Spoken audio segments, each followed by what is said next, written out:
Okay. Good evening, all. Good evening. Am I audible?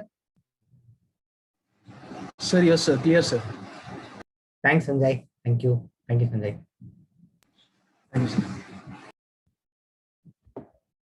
Okay, let's start the discussion.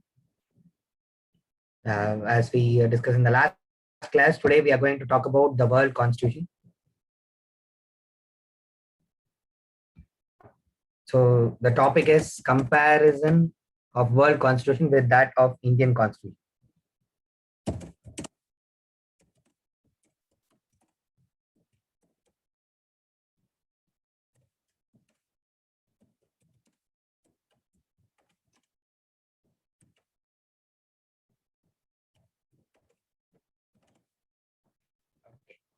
Now, all of you will have a big doubt that whether we have to compare all the 194 constitutions. That is not possible.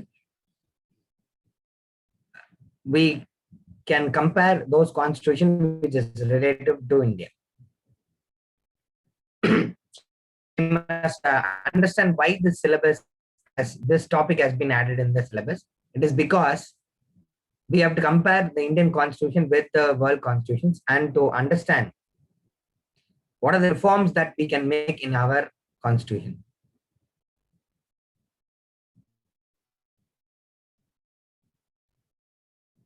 For example, if election commission have some problems, so in India, if intellectuals and civil society is criticizing that the election commission is not functioning properly or it is supporting the government of the day, then we have to see how the election commissions of other countries is functioning.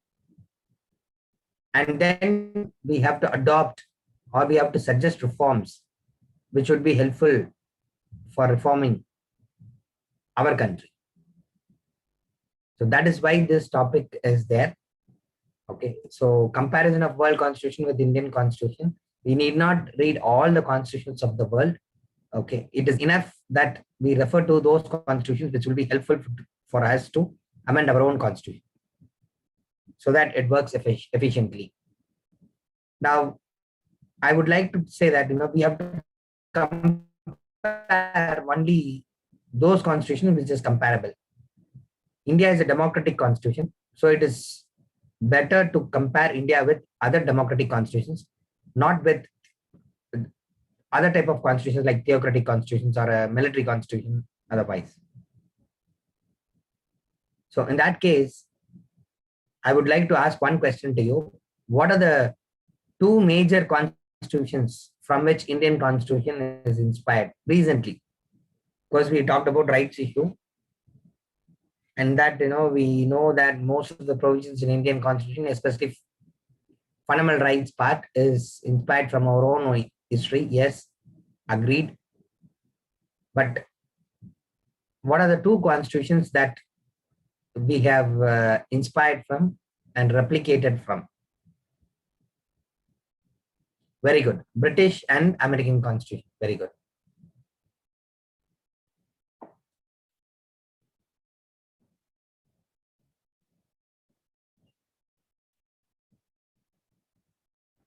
Okay, UK and US constitution. So majorly we have, whenever there is a issue in our constitutional provision, we have to compare with US and UK's constitution.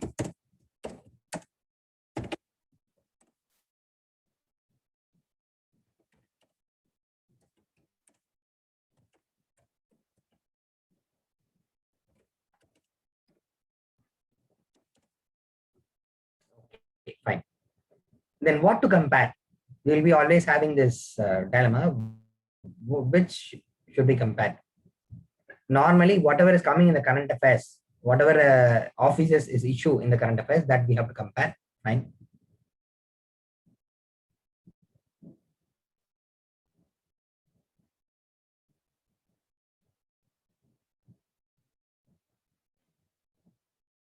At the same time, we should know that there are keywords in the constitution. Where can we find the keywords in the constitution? The preamble and the salient features. So the keywords in preamble and salient features that can be compared. See, in the recent time, where the questions from this topic has been asked, it is primarily asked from the preamble. For example, they've asked, what is the difference between Indian secularism and Western secularism? And they've also asked, what can we learn from the French secularism? Sorry, what France can learn from Indian secularism? Like that, they've asked the question. And also, from current affairs, last year, that is 2020 mains examination, which happened in 2021 January. They've asked 2 questions from this topic. Usually they ask only one topic or no question will be asked from this topic. It's a mains examination topic, comparison of world constitution with Indian constitution. But this year alone, they asked 2 questions. One is, they asked what is the way in which judges are appointed in other countries, especially United States of America, so that it can be implemented in India. And once a speaker, always a speaker. They gave this phrase, and they also asked how the speaker's office can be reformed in India. I would be explaining that in the present class, so no need to worry about it. But anyway, I want to stress the point. This year they've asked 2 questions. So the coming year, there is a least probability for UPSC to ask question from this area. This is a very small area. And already they have asked 2 questions this year, that is 2020 mains. So 2021 mains, probably it may happen in 2022 Jan. So they may ask no questions from this area. But however, most of you will be writing next year mains also. So you should keep in mind where they will ask this question. They will ask this question primarily from prelims exam, from current affairs. Because from 2013, it was in 2013 this topic was added. But they asked no question in the first 2 years. Then 1 question each year. With some years they are missing. Then the recent year, the present year, they've asked 2 questions. So probably there's no questions in the coming year. But however, okay, it is easy to prepare this area. Don't think that you have to compare all the provisions of all the constitutions of the world, the key words of the preamble, the key words of the salient features of Indian constitution. That alone you compare.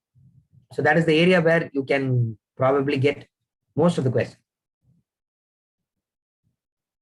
Okay, so concentrate on the keywords. And I would like to tell you that when I and the others, Sakta Krishnan sir, took the class, we always insisted on comparing it with the other constitutions where the particular provision was inspired from. For example, when I took secularism, I was talking about what is Western secularism, Indian secularism. Socialism, I was talking about what is Western socialism, Indian socialism. When we talked about republicanism and dynastic politics, I spoke about how republicanism is perceived in other countries, how we are perceiving it.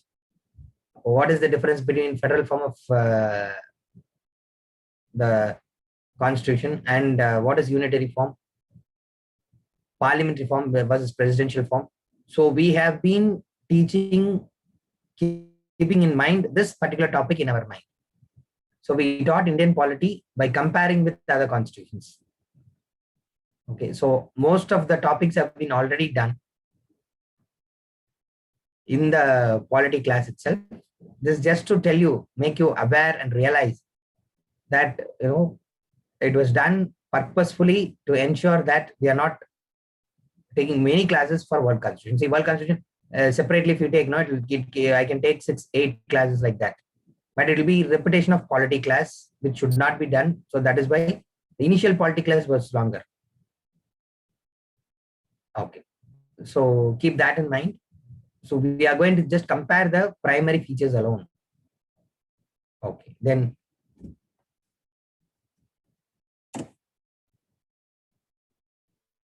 current affairs is very important. As I told you, for minor topics like this and all, don't worry of going and studying everything and anything, which will be very exhaustive. It will be difficult to cover. So whichever constitution is in current affairs, and that too is similar to Indian Constitution or has some relevance to the keywords in preamble or the silent features that you have to study. And also remember, you have to also concentrate on the neighboring constitutions. They may not have similarity with Indian Constitution, but there will be some impact of these constitutions for India. Okay, so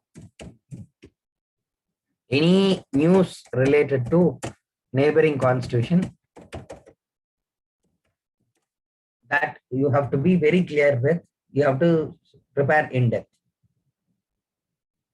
Okay, so till today, whatever current affairs is there related to all above things which I've mentioned, I will explain in the class. So no need to worry. Okay, so whatever has been in current affairs, I'll teach you today in the class. I'm just telling these things so that you are able to orient yourself for the mains examination just before mains. For example, next January, your mains is going to take place. And in October, November, December, in these 3 months, some of the constitutions which I referred, something related to these topics which I mentioned, if it is coming in the newspaper, you have to study in depth. Usually, we will not study that in depth. That is why I'm insisting.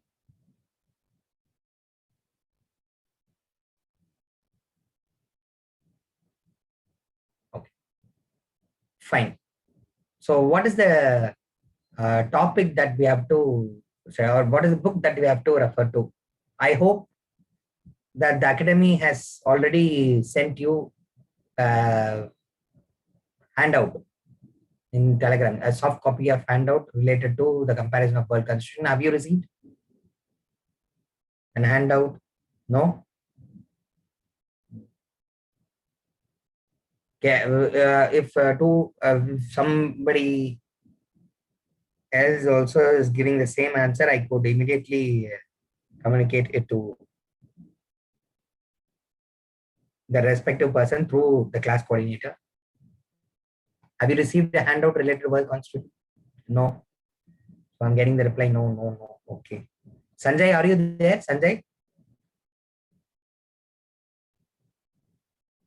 Sanjay?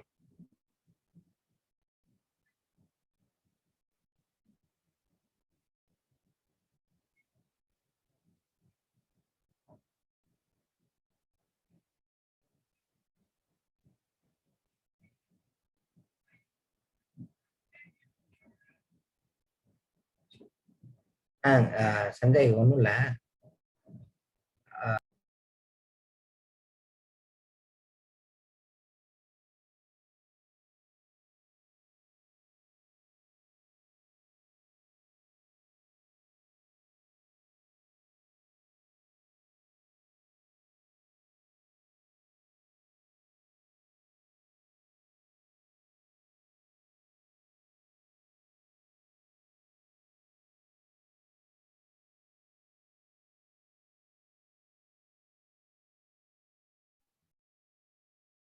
Okay, I've informed the class coordinator as well as the respective people. They will be sending within 10 minutes or 15 minutes. Okay, a handout will be sent to you where we have compared the constitutions of the world with Indian Constitution. Like rights issue, it is also a reference material. It's not a study material. No need to mug up. Around 52 areas we have compared of 7 countries. And it is futile to memorize that. Only when some particular institution or particular constitutional office is coming in news in India requiring reform, immediately that particular constitutional office you can go and refer in that handout. It is a one-stop referral. Okay, need not go on Google and waste your time. So we have prepared that to ensure that you're not wasting time. So please go and see that only when some office related to that is coming in the current affairs. Okay, so you have a material also. Okay, so no need to worry. Whatever is you are listening to the class, outside that you will not get the question. And even if you're getting one question or something from outside what is being taught, it may be a recent current affair, that's all. For example, the two questions that has been asked in 2021, for that matter, for the past 4 years, whatever question that has been asked from this particular topic has been discussed in the class itself. Okay, so I'm every year I modify the class in order to accommodate the current affairs. This year also we will do that. Other batches also have done it. For you also, with the recent current affairs, I will be teaching. Okay.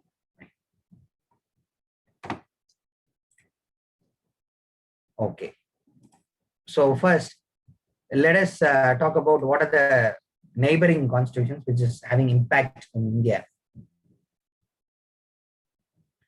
Let us first talk about the Sri Lankan constitution.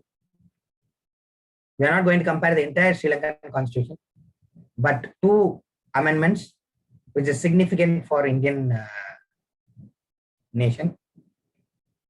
One is the 13th Amendment and 19th Amendment of the Sri Lankan Constitution, which has not been enacted till now. It is in discussion now. It is in current affairs. The 13th Amendment talks about providing provincial autonomy to the northern province and northeastern province. As you know, northern province is majorly populated by the Tamil population. Northeastern province is populated by the Muslim. So they are asking for autonomy. So the amendment that is envisaging an autonomy to these two provinces as well as other provinces is in 13th Amendment. Indian government is insisting that the 13th Amendment to the Sri Lankan Constitution has to be enacted and completed in order to ensure that autonomy for various provinces is given and the rights of the people is being protected within the United Sri Lanka. Okay. So they may ask, what is 19th Amendment of Sri Lankan Constitution and what is the impact on India? Okay, the impact is that, one is that, as India is demanding, we will have a autonomous provincial government in North Sri Lanka. Plus, we can stop the refugee problem. Okay, more and more refugees are coming into India. That we can stop. And we have a autonomous northern province. We can ensure that the arrest of Tamil fishermen is also reduced. Because even 2 weeks before, some 82 fishermen was arrested by the Sri Lankan Navy, and they were released after the insistence of Indian government. So this problem of crossing the international boundary is taking place regularly. So if we have an autonomous provincial government in northern Sri Lanka with the United Sri Lanka, within the United country, Indian government will be able to negotiate appropriately so as to even solve the fishermen problem. Okay, so there are two impacts that is there for our country. The 19th Amendment in Sri Lanka, the president and prime minister share responsibilities like federal government. No, even though Sri Lanka is a unitary form of government, the president and prime minister, they share the responsibilities. In case of foreign policy also, they share responsibilities. It is not one person or one office is responsible. So what happens is, whenever there is a president and prime minister from two different parties, we have a problem that there is an inconsistency in Sri Lanka's foreign policy. Already we know Sri Lanka's policy is inconsistent with respect to India. Okay, so whenever there is an international issue, whenever we ask the support of Sri Lanka, they always support China, even recently, 3 months before, the Southeastern Terminal, SET, was given to China, okay, which was actually India's prerogative, or we can say that we already was negotiating with them, but they gave it to it. In fact, in the entire South Asia, they say Sri Lanka is the most smartest country to have a very smart foreign policy. It is able to get best from both India as well as China. Like what we were doing during the Cold War. India was able to get the best from both USA as well as USSR. Sri Lanka is doing it now. And that is possible for Sri Lanka is because of the system there, constitutional scheme, where the president as well as prime minister can decide about foreign policy. See, it's simple. If a country is against India, we can go for economic sanctions, we can go for military action, or we can act tough on that country. If the person or the office who is favorable to India, we can act friendly with that country. For example, in case of Bangladesh, if Sheikh Hasina is there as the prime minister, we will be friendly. If Khalida Zia is the prime minister, we will act tough with Bangladesh, because we know that her party is against India, whereas the party of Sheikh Hasina, the Zawami League, is very supportive to India. So when one person is responsible, one office is responsible for foreign policy, we can manage. But in Sri Lanka's case, okay, there are two offices, president and prime minister, both can decide on foreign policy. So if the president supports India, prime minister may oppose India. If prime minister supports India, president may oppose India. So we are not able to deal either friendly or with a firm hand with Sri Lanka because of this double stand. So the 19th Amendment of Sri Lanka is actually trying to concentrate powers, especially foreign policy related powers, to the president, not just with the prime minister. Okay, so entirely president. So if the president is, today, the president as well as prime minister of Sri Lanka belongs to one family. It is the elder brother and the younger brother, the Rajapakshas. One is Mahinda and Gotabaya Rajapaksa, both of them is there. And so their foreign policy is going to be same. So it is easy to deal with Sri Lanka in this circumstances. But earlier, we had Fonseca as the president and Wickremesinghe as the prime minister. Both had opposite policies, where Wickremesinghe supported a good relation with India, whereas Fonseca had an opposite view. So it was tough for India to deal with Sri Lanka, because one person is supporting, another person is not supporting. Okay, so we can neither be firm nor friendly. So we need one position which can deal with foreign policy when we are sure about that personality, when we are sure about that office, the political ideology of that party. We can deal perfectly with that institution or the country. So 19th Amendment of Sri Lanka is actually... Sir, excuse me, sir. Yeah. Sir, ma'am கிட்ட inform பண்ணியாச்சு. அவங்க இப்போ போட்டுறேன்ட்டாங்க sir Telegram குரூப்ல. Okay. Thank you, sir. Thanks. Okay. Okay, So sir. it has been informed to the responsible people to share the handouts. It will be shared within 10 minutes. Right. So the 19th Amendment of Sri Lanka, it actually talks about securing powers to one office, that is president office.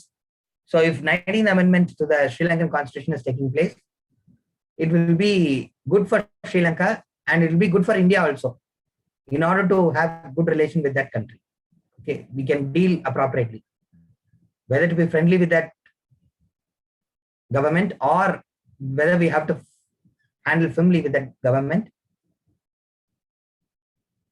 We can easily decide based on the president of the day, okay, in that country, only if 19th Amendment is passed. So India is interested that Sri Lanka should pass the 19th Amendment. Good. Okay, so I'm receiving messages that you have received the handout. Okay, fine, good. Thank you.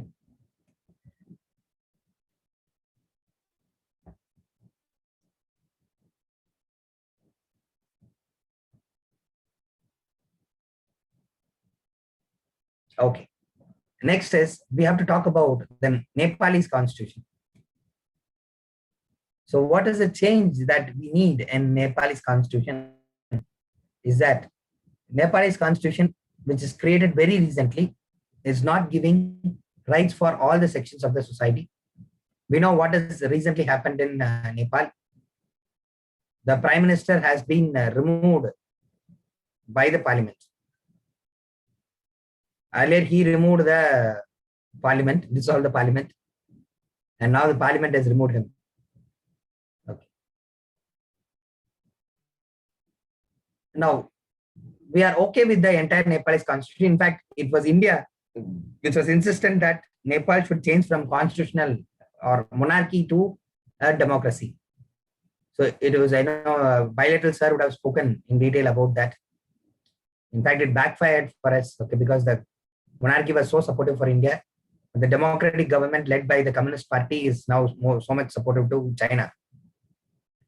Okay, so it is creating problem for us. Okay, anyway, we are so much concerned about Madeshis, like we are concerned about Tamils of Sri Lanka, because they have ethnical connection with the people of Tamil Nadu, because they are brothers and sisters.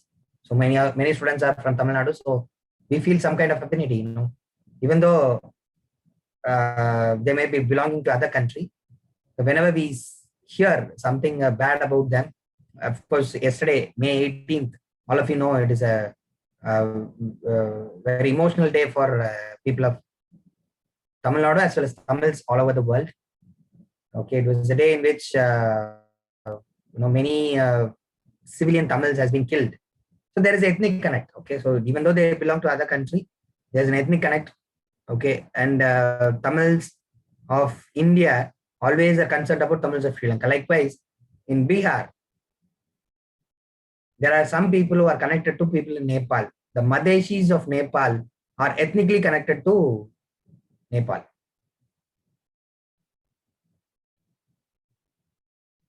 And Bihar. Okay, now India wants the Nepalese constitution to provide autonomy and federal autonomy, federal power to the Madeshis.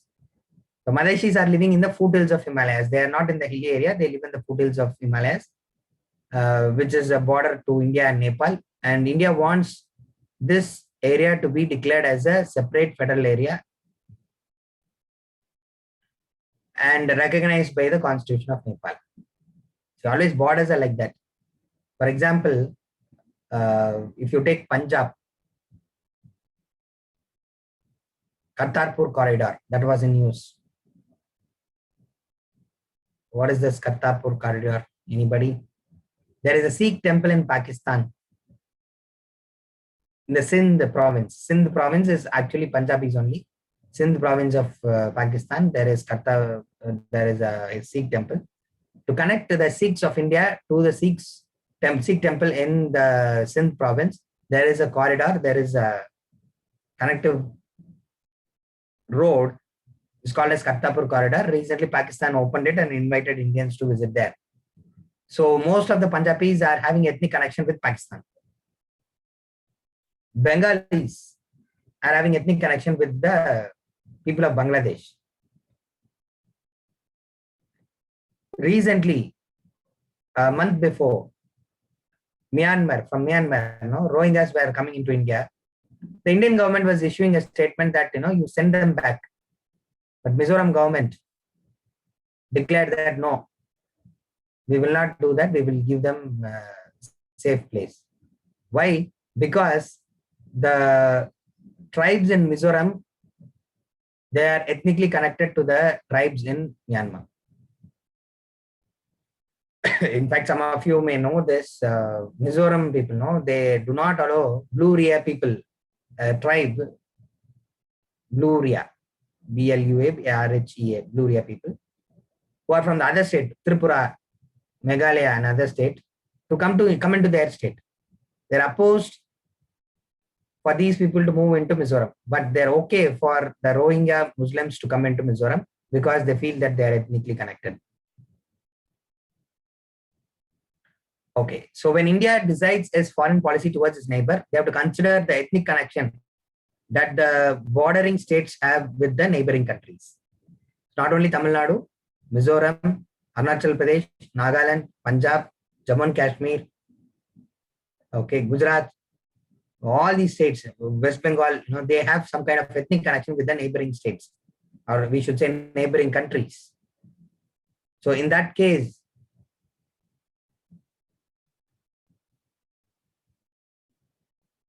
we will have to ensure that, that Indian interests are protected. So we want the change in Nepalese constitution so as to protect the rights of the Madeshis.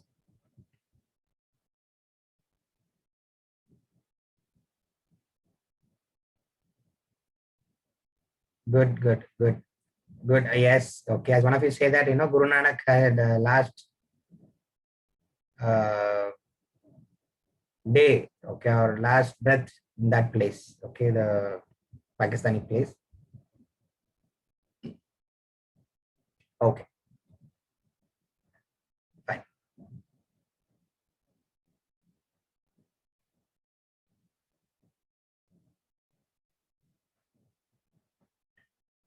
So that is about the Nepalese constitution. Now we have to talk about the Myanmarese constitution.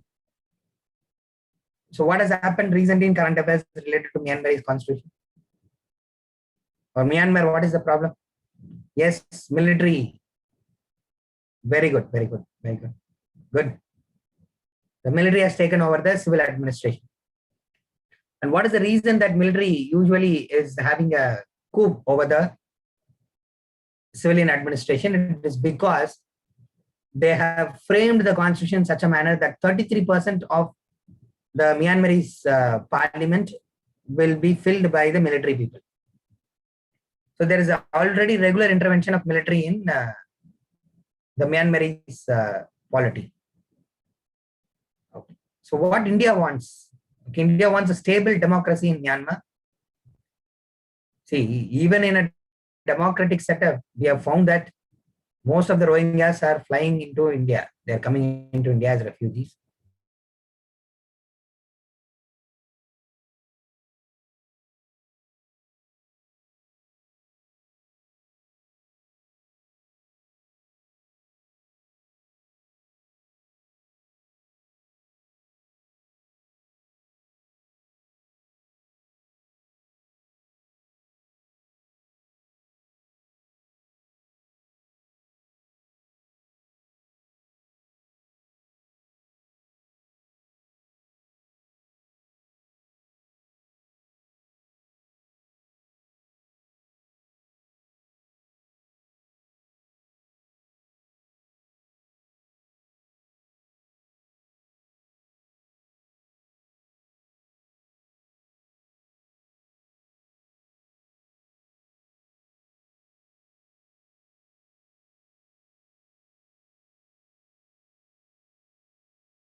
Yeah, it was interrupted in between. There was some network problem. I think now I am audible. Am I audible now?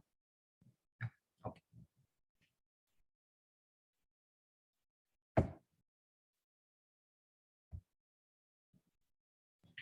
Okay. So we want to change in Myanmarese constitution also. Okay. As of now.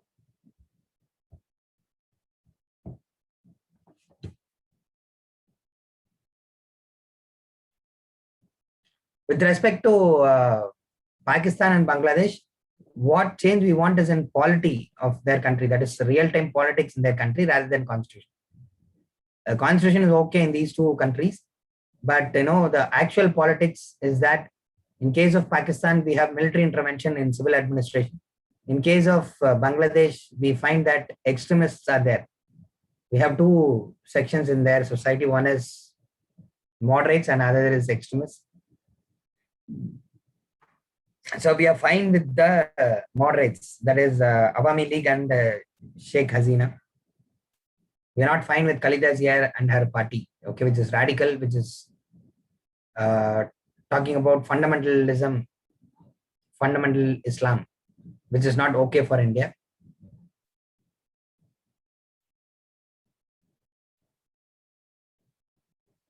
Okay, so now we have to talk about Maldives constitution. Okay, what is the impact of Maldives constitution on India? Okay, so in Maldives, they follow a similar election system, but not same. There is small difference because in India we follow first past the post system.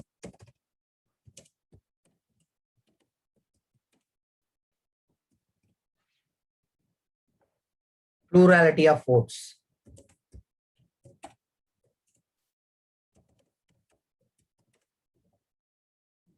Whereas in case of Maldives, they follow the system first past the post system.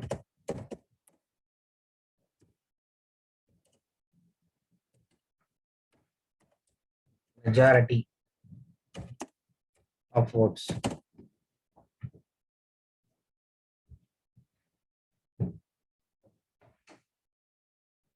So what is the difference between these two systems? In India, whoever gets the maximum number of votes will win the election. Oh, for example, if you observe the election, 2016 election, actually DMK should have won in 2016 itself, not ADMK. But what happened is there was one new coalition.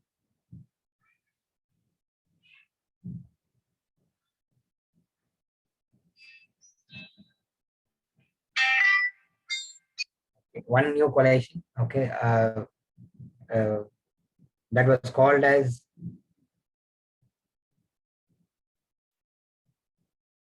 People's Welfare Coalition, Makkal Nala Kootani. Okay, the Tamil only say, when I say in Tamil only, you will understand.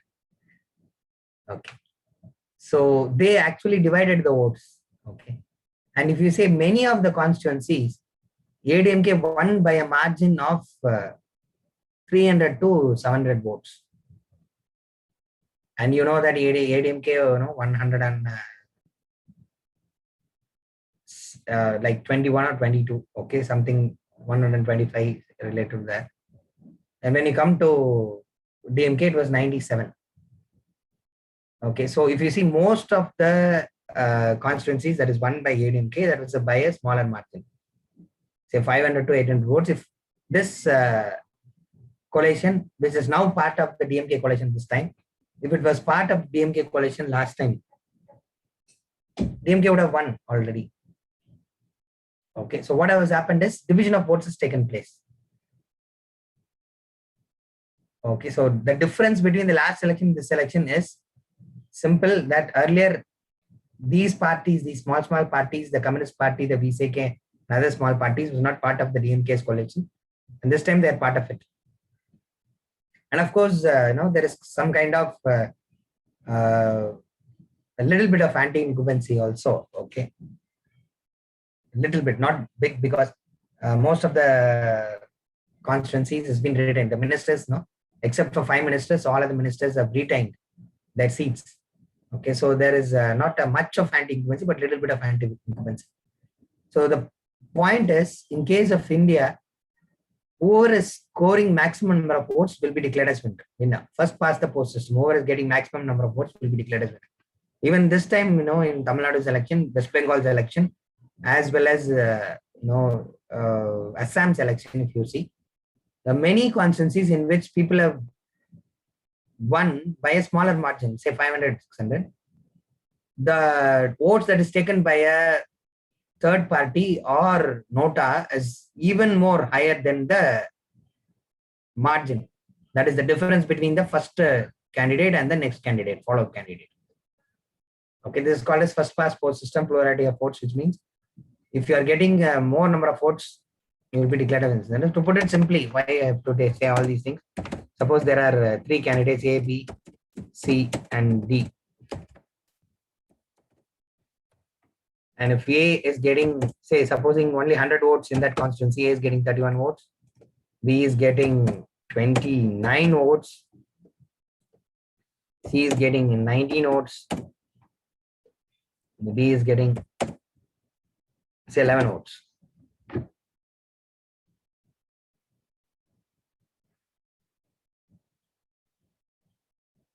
Okay, or come like this, 9 votes, and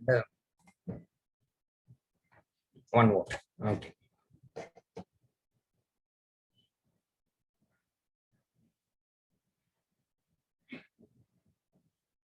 So now who will be declared as winner? A will be declared as winner. But you must remember, out of 100 people who have voted, 69 people have said that they don't want A, they want other people to be their representative. So what can be done?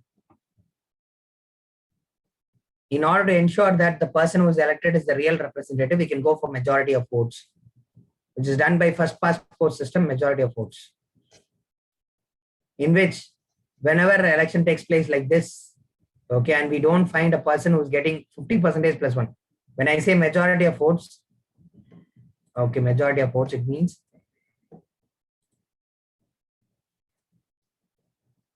50% plus one. So now what they will do is, they will eliminate C and D from the competition. Those people who are leading the electoral ballots, A and B, will be asked to contest a runoff election. Okay, so once again, in majority of vote system, there will be a runoff election between the leading candidates. So whoever is getting more votes in the runoff election, okay, A or B, will be declared as winner. So maybe A is getting 49% of votes, okay, and B is getting 51% of votes.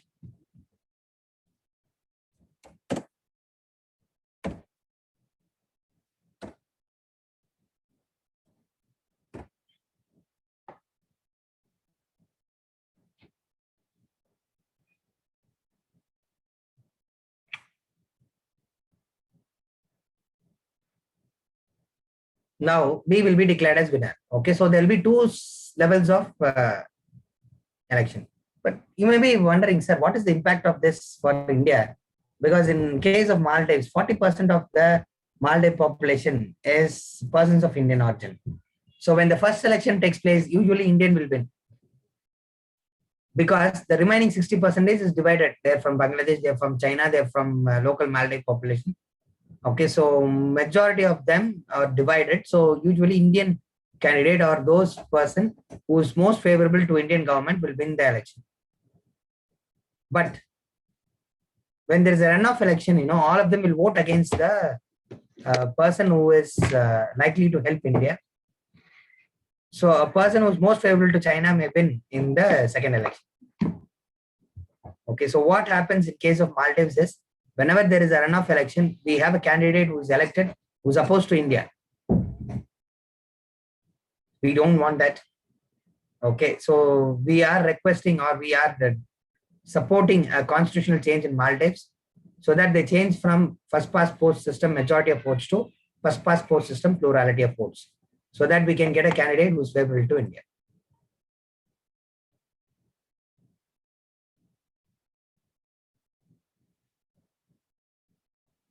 Okay, understood, Benisha, for your concern.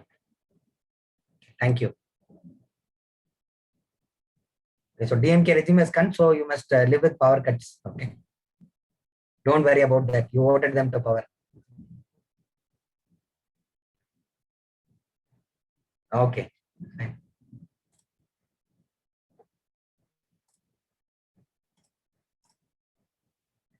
So this is what we request. So neighboring constitution, whatever impact they're having to us, we must know. So far, what is there in the current affairs, we have seen.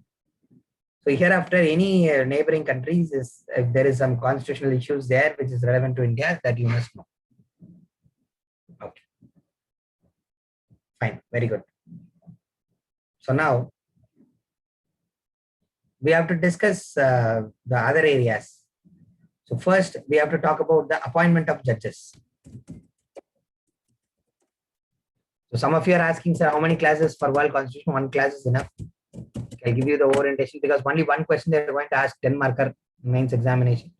So let us orient accordingly. In case of appointment of judges, there is a problem in India. As most of you know, there is a problem in India.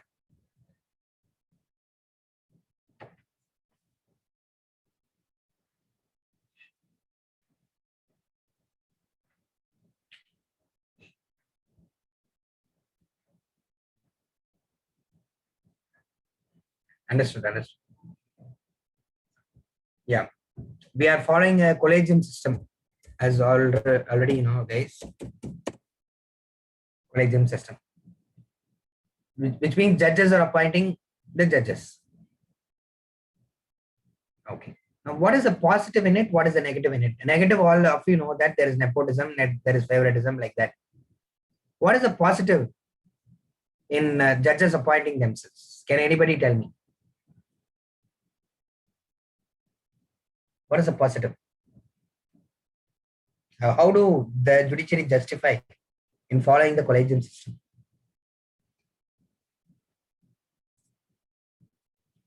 Independence ensured. Good.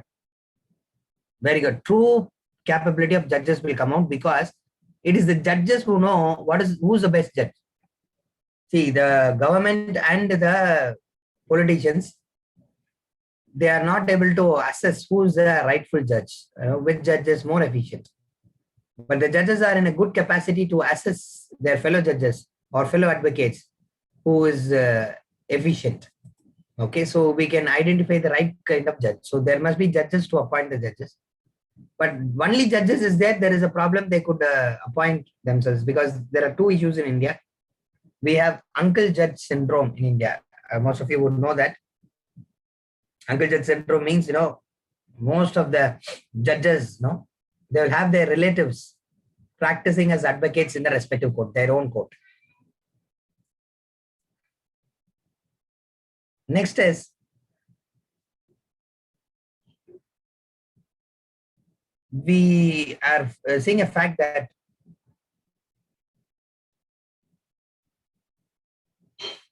90+ percentage of judges are from just 55 families in this country. 55 families. I'm not mentioning one caste or one religion. Just from 55 families of this country. See, 1.3 billion population.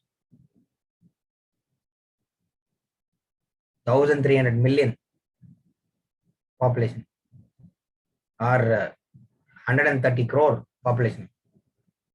Just 55 families, they are having the judges, both Supreme Court as well as High Court.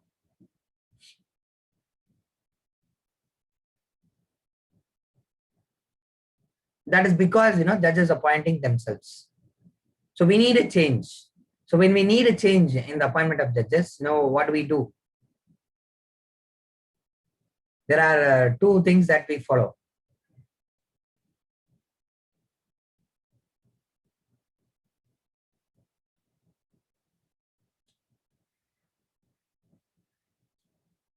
In the international level, okay, so as I told you, we have to compare with UK's constitution and US constitution. Okay, in US, what they do? In US, it is the president who appoints the judges. We know that recently happened before Donald Trump ended his tenure. He appointed the Supreme Court judge who's favorable for Republican Party. So president shall appoint and approved by Senate. Whereas in case of UK, the judges were appointed by the Crown earlier, okay, and who suggests it is suggested by the Prime Minister and Council of Ministers.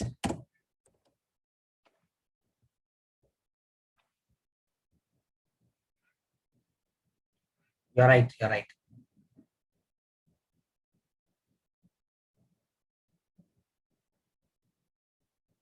Mageshwar has given the correct name. Amy Coney Barrett is the new judge appointed by the. But Senate has to approve. Senate is the upper house of the United States of America. Like our Rajya Sabha, we have an upper house there also. It is called as Senate.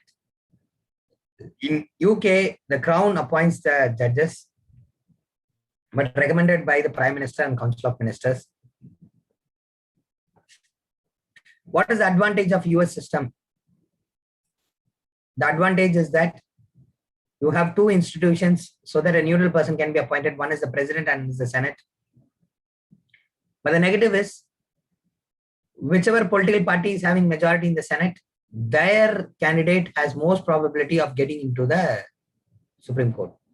For example, Republican Party was having majority in the Senate. when Donald Trump was there as president. So the particular judge, okay, was also belonging to Republican Party, became as a Supreme Court judge.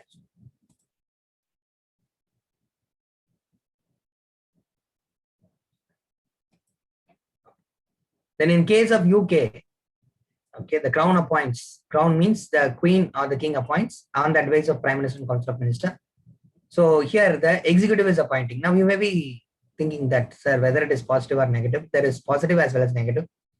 The negative was already, you know, that there will be collision between the government and the judiciary. The positive is that we will have a responsible and a committed judiciary.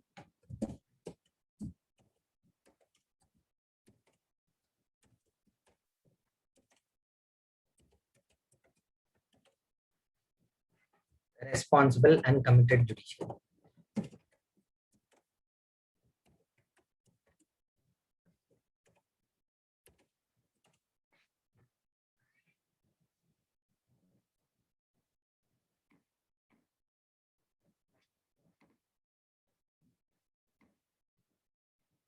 Responsible and committed judiciary. Just a second.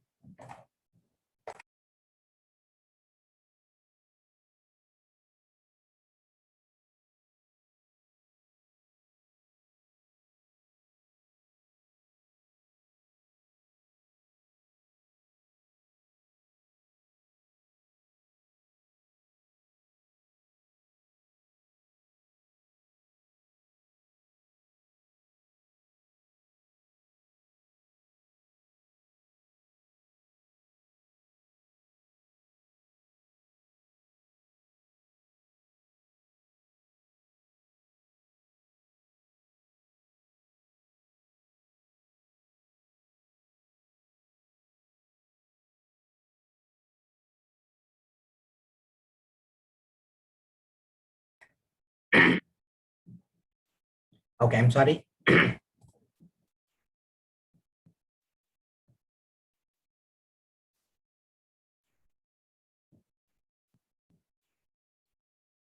Okay, so one of you have asked, sir, how come it leads to the collision between the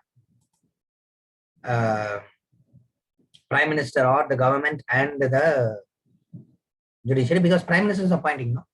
So prime minister will appoint his own people as judges. So whenever the prime minister or the government is filing a case before the judiciary, the judiciary will support that case. For example, before independence, whenever the government of British India, or we should say British government of India, they filed a case in the court of law. Those freedom fighters who are accused of against the British government was sent to prison easily because the judges were appointed by the government and they were loyal to the government. Okay, so there is a problem of collision. But the positive thing is we will have a responsible and a committed judiciary. What is a committed judiciary? A committed judiciary is one.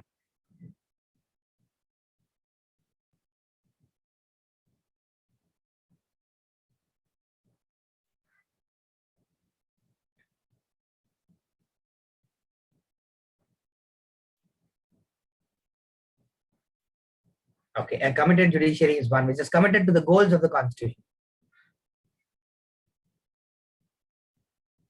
Okay, so we know that in India, initially, most of the laws created by Parliament was struck down by the judiciary because the Parliament and the government was tilted towards socialism. They wanted to bring in socio-economic changes. They want to create socio-economic changes. This side, we had these people.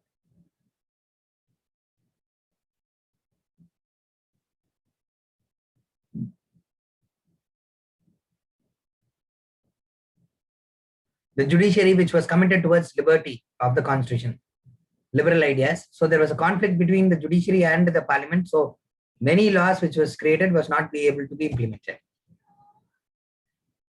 So we need a committed judiciary, committed not to the government of the day, but committed to the goals of the Constitution, so we can have a good judgments according to the goals of the Constitution.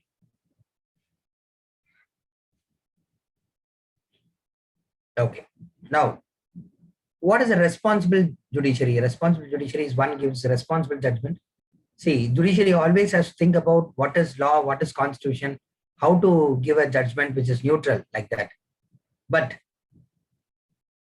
a country like India, we require a judiciary which is also responsible, which responsible means which can ensure the unity of this country, integrity of this country, ensure that its judgment is not dividing the country. I would like to ask you guys a question.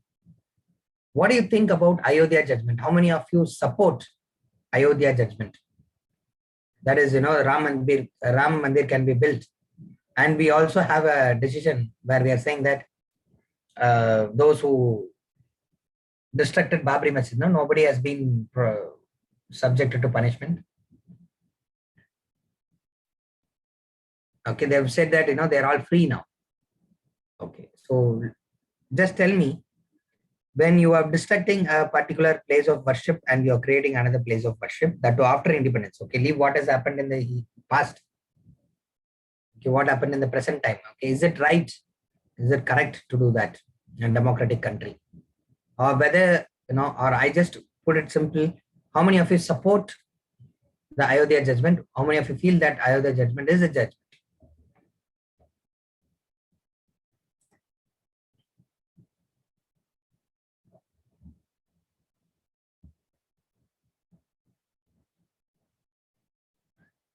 Good. Okay. Fine. So I'm getting a mixed response here. Some of you are saying that it is a right judgment. Some of you are saying that you are not supporting it. You feel that it is a wrong judgment. And I'm getting a very appropriate answer from Vinisha. Okay. Although it is partition judgment is partition, but it is expected one because it ensures that, there is peaceful coexistence. And I would like to add to your point that they've also said in the same judgment that mosque can be built in same Ayodhya within the town itself, and 5 acres are to be allocated. And more importantly, they've also said hereafter change of any place of worship to another place of worship will not be permitted. This will be the last thing in Indian democracy.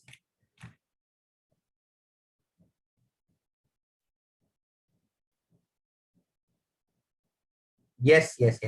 So this judgment, okay, is not a judgment. I'll tell you, I feel that it's not a judgment, but it is a responsible judgment.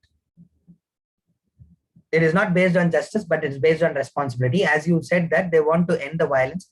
They want to ensure that conflict between Hindus and Muslims is over. And they want to prevent future politics based on religion. Okay, so that is avoided. The same judgment, they've also told that hereafter, nobody shall come and ask for conversion of any place of worship to other place of worship. And they also gave approval to the act which was created in 1991, Protection of Places of Worship Act 1991, which agrees that whatever was the status of a place of worship in 1947, that shall continue. No change in it. Okay, so the second part of the judgment, most of you would not have followed it. Okay, so this judgment is not actually a judgment because the prayer or the petition before the judiciary was whether the land belongs to Muslims or Hindus, that's all. Whether Ram Mandir has to be built, whether this particular law has to be given life, that was not the prayer. That was not the petition. But the judgment was keeping in mind the responsibility of keeping this country united. Okay, ensure that there is no communal riot. Ensuring that, the Muslims is not subjected to injustice thereafter. After this judgment, okay, once again, you cannot go and, ask the Muslims, telling that, your mosque is going to be converted into a temple. Okay, so that was also ensured in that judgment, which was not a petition. So this judgment, I can call it as a responsible judgment. So such kind of responsible judiciary is possible when the Prime Minister and the Council of Ministers are recommending for the appointment of the judiciary. We can get a responsible judiciary, a judiciary which is responsible to the government's goal of unity and integrity of the country.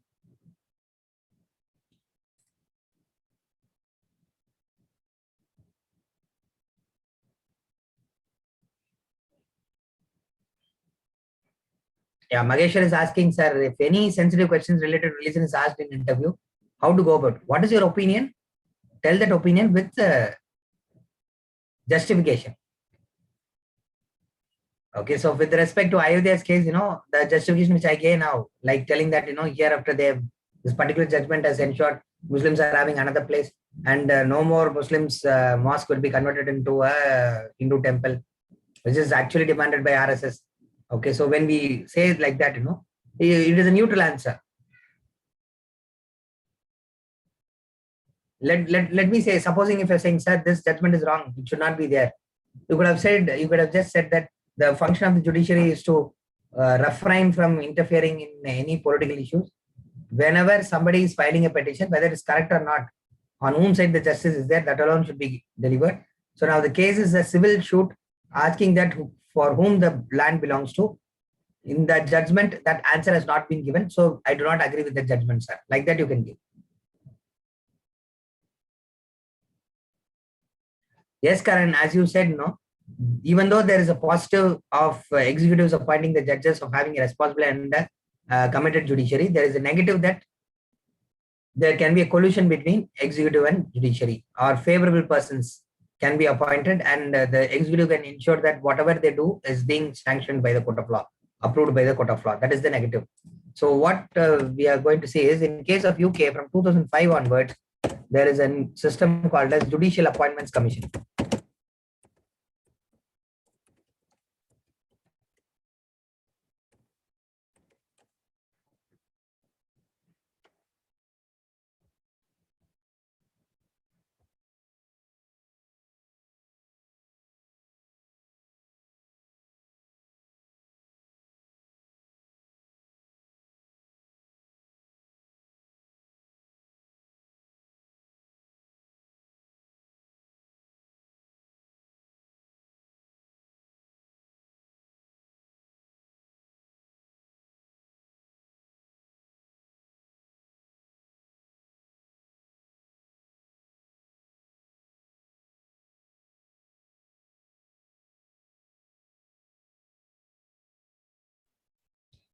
Excuse me.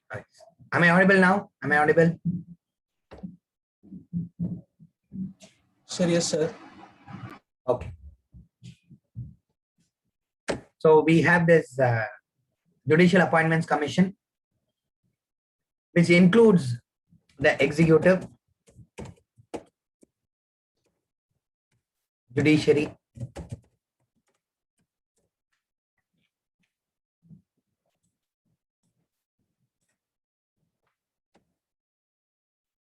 advocates, and civil society. This is similar to India's National Judicial Appointments Commission. I know you guys know that the 99th Constitutional Amendment Act brought the National Judicial Appointments Commission, which had the representation of executive, judiciary, and civil society, except for the advocates. In UK, they have represented for advocates also. Okay, so this system is working positively in the United Kingdom because the government is not involved, judiciary itself is not involved, but this body is a interinstitutional body. Okay, so we call this body as interinstitutional body.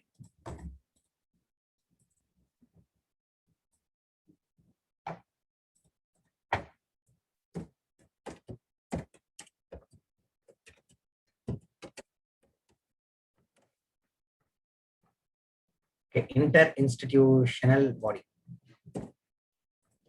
So what is the meaning of this interinstitutional body? It means that we have multiple institutions taking role in appointing the judges. Okay, so instead of one institution, executive alone, judiciary alone is appointing the judges, we have a body which includes multiple institutions, so we can have a neutral body. In India, NJAC, National Judicial Appointments Commission, it was struck down by the judiciary, telling that it is affecting the independence of judiciary. The reason is the NJAC, the amendment did not clearly say whether its decision is binding on the government or not.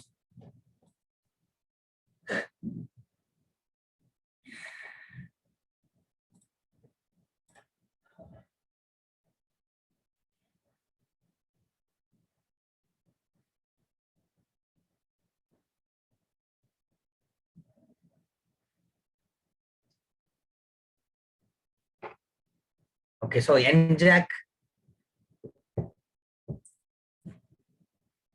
okay, National Judicial Appointments Commission,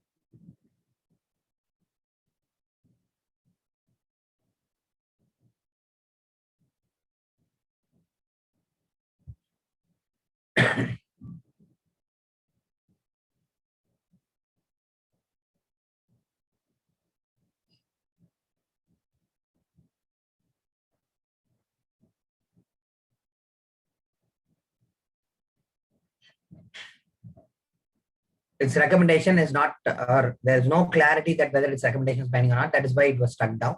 But however, such an institution in UK is working well. So we can reconsider, implementing the same in India, or we can go for memorandum of procedure.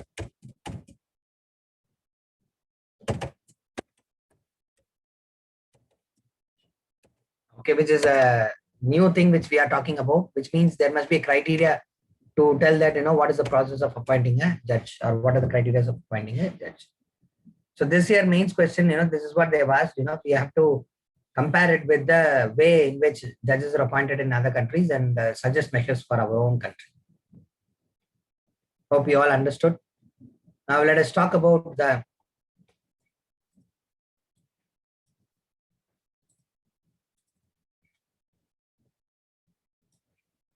upper house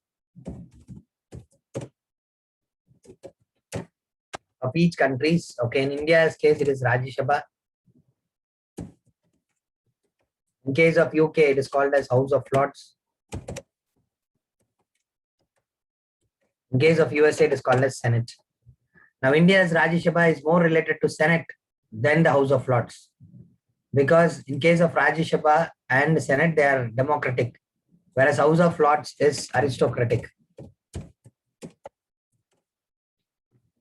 Okay, why we call it as aristocratic is because the members of the House of Lords is not directly elected.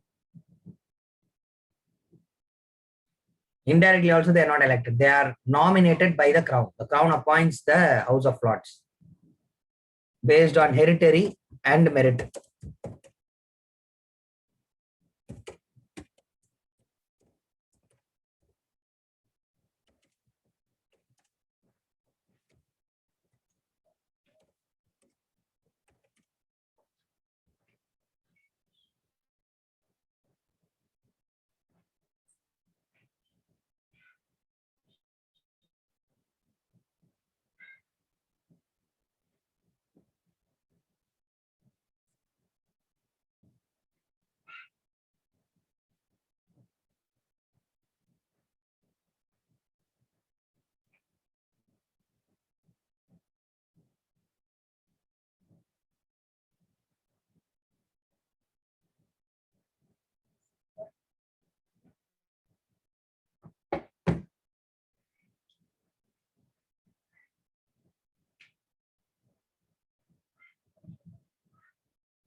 Okay, so hereditary and merit. What is hereditary? In UK, there are landlords, those who are owning large amount of lands. Okay, so they will have automatic representative as lords in the House of Lords, and those who contributed to the UK's welfare, okay, they'll be given the post based on merit.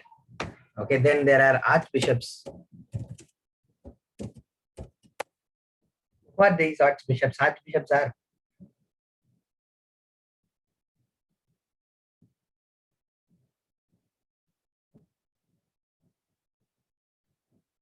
religious leaders of the English church. They can go and directly sit in the House of Lords, the upper house. But in case of Rajya Sabha and Senate, is not possible. Okay, now what is the difference between Rajya Sabha and Senate? In case of Rajya Sabha, it is an indirect election, as all of you know, indirect election. But in case of Senate, it is direct election.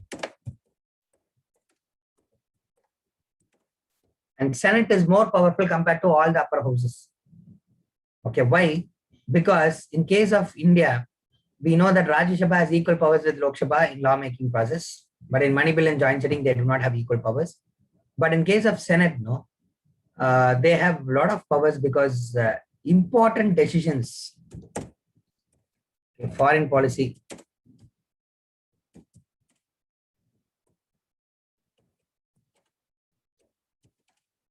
then appointments, any crucial appointments, okay, like secretary to the government of USA, secretary of state, the judges, or all the important constitutional offices, when an appointment is made, it should be approved by the Senate.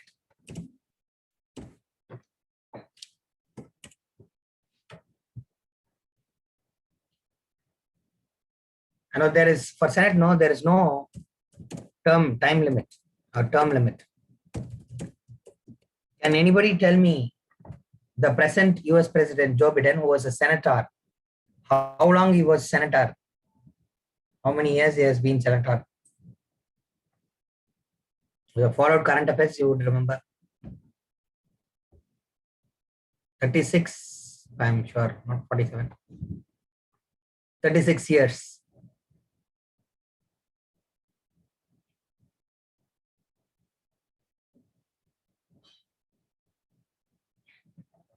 Okay.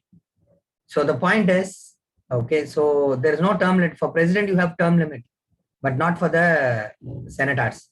So senators, and moreover, senators tenure is, they have a long tenure, 6 years. Okay, so many of you know that in case of president, they have the tenure for 4 years. In case of the national level, council or the House of Representatives, 2 years only. So these people, they have 6 years representation.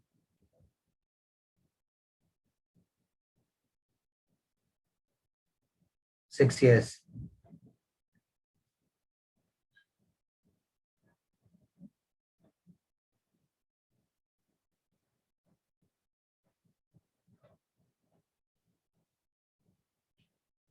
They have 6 years of representation. So this long tenure, helps them to be more powerful. And now,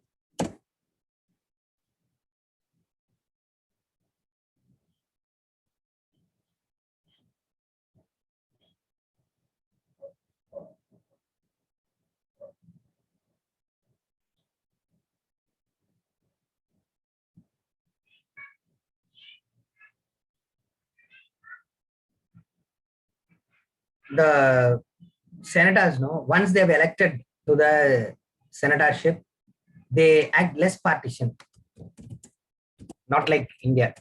Okay, they act less partition.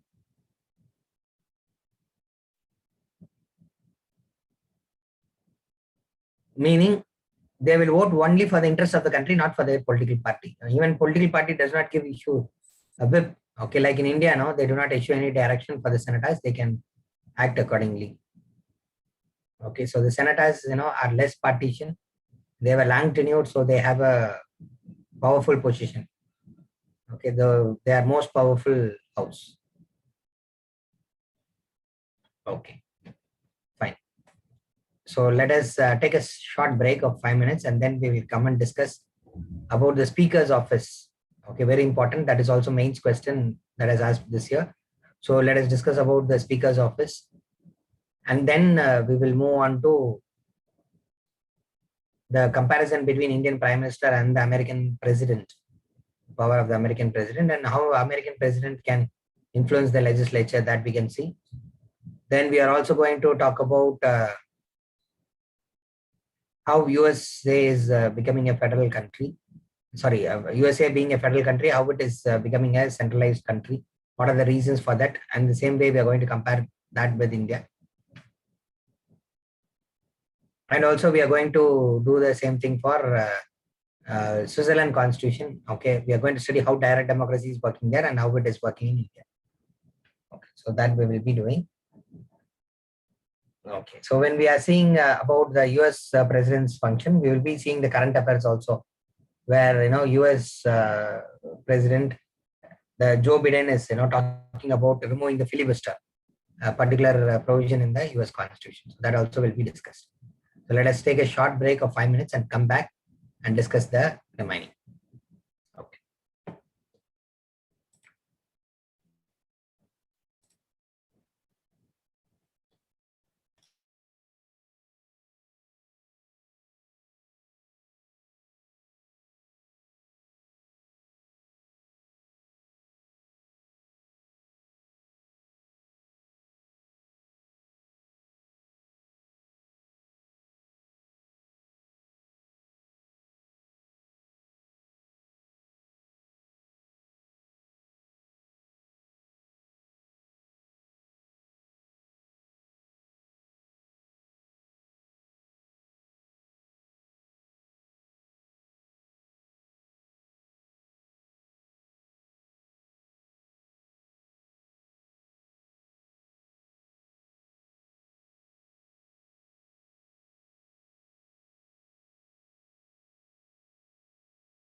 Okay. Dear friends, can we start? I'm sorry for the delay. Shall we start? Are you there? Okay. Yes, sir. Okay.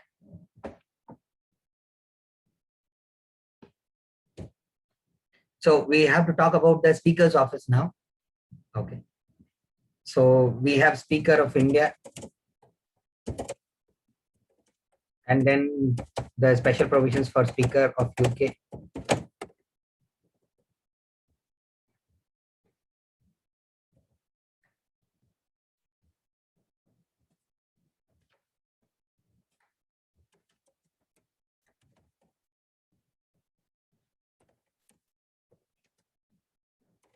Speaker of USA. Okay, so we have to compare these three offices. So in case of Speaker of India, what are the problems are there? Okay, let us see like this, what are the problems are there? In case of Speaker of India,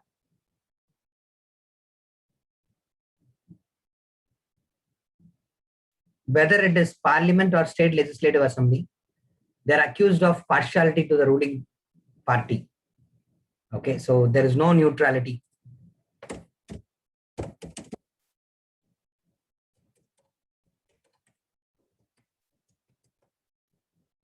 Or we can say favoritism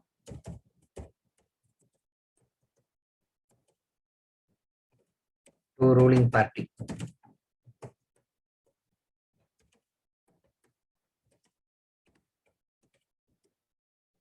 And in case of disqualification also, okay, money bill, there is an issue. So disqualification of members based on anti-defection,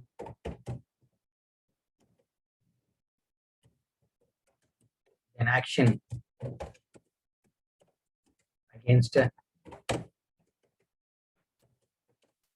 opposition. So usually the speakers will take action only against the opposition members, not against the ruling party. Okay, so what happens is there is a kind of bias. Okay, so these are the problems that we face in the office of speaker in case of India. Okay, so now how can we deal with this?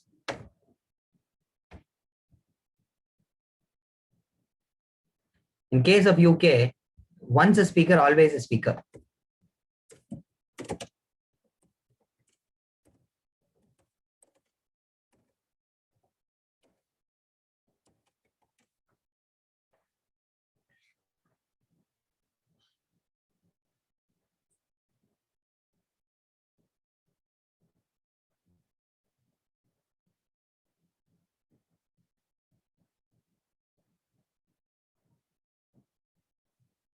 Okay, what does it mean?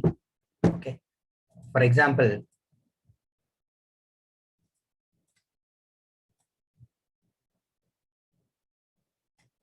supposing let us talk about say present state elections in 2021. We find a speaker is elected.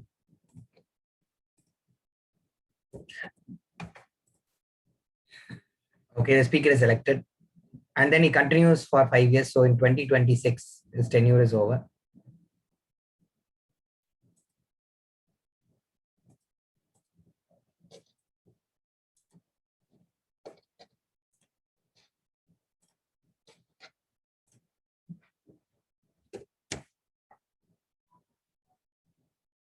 Okay.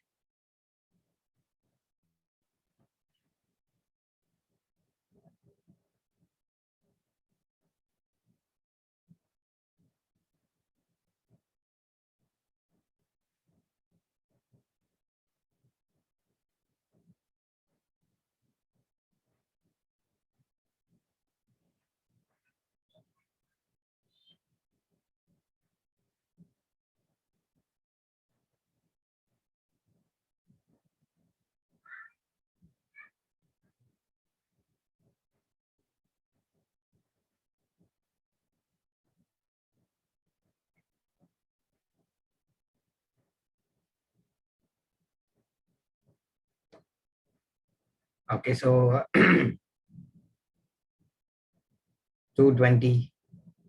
So please wait.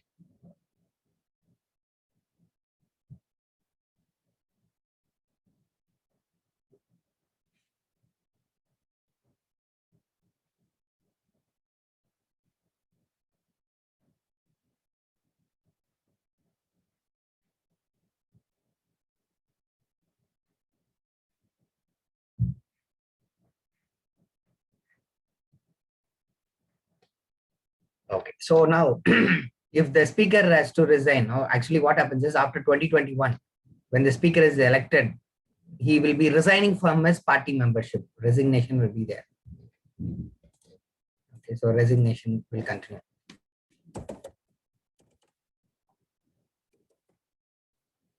Now you may be thinking, how come he will be once again will be able to stand in election if he's resigning his party membership? See, he does not resign his membership of the house, but he resigns the party membership. So when he resigns the party membership in 2026, how could you stand in the election? Whenever the such speaker is standing in the election, no party will field a candidate against him. Okay, and no candidate will be fielded against him. Case of 2026.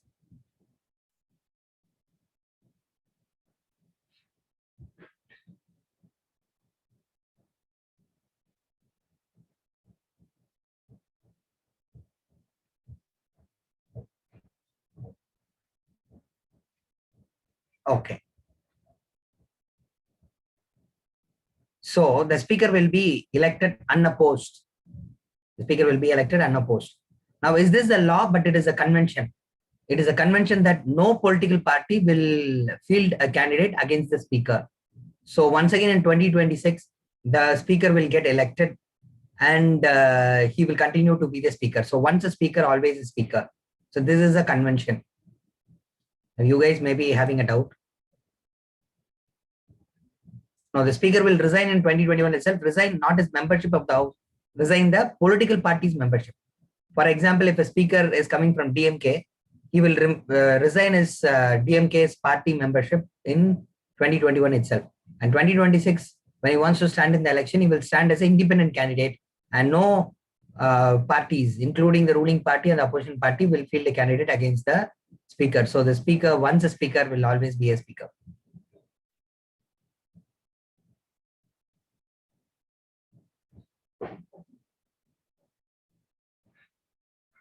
This is a convention.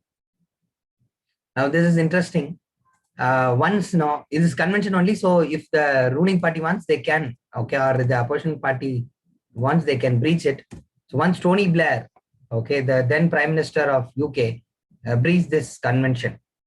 Okay, so he fielded a candidate against his own speaker because he did not like the speaker. In that election, Tony Blair's party won 75% of the seats in the lower house, House of Commons. But in that constituency in which the Tony Blair's candidate was fielded against the speaker, the Tony Blair's candidate got only 4 votes, just 4 votes. The remaining all the votes went to the speaker. Now, media people went to the constituency people and asked, and the entire UK voted for Tony Blair. Why have you voted against him? So we have not voted against Tony Blair. We have voted against his breach of convention. He should not have fielded any candidate opposed to the speaker, but he have proposed it. So that is why we have voted against him. Okay, so that is why in case of UK, there is no anti-defection law. There is no anti-defection law in UK. Why? Because in case if a person getting elected from one political party jumps to another political party and he wins,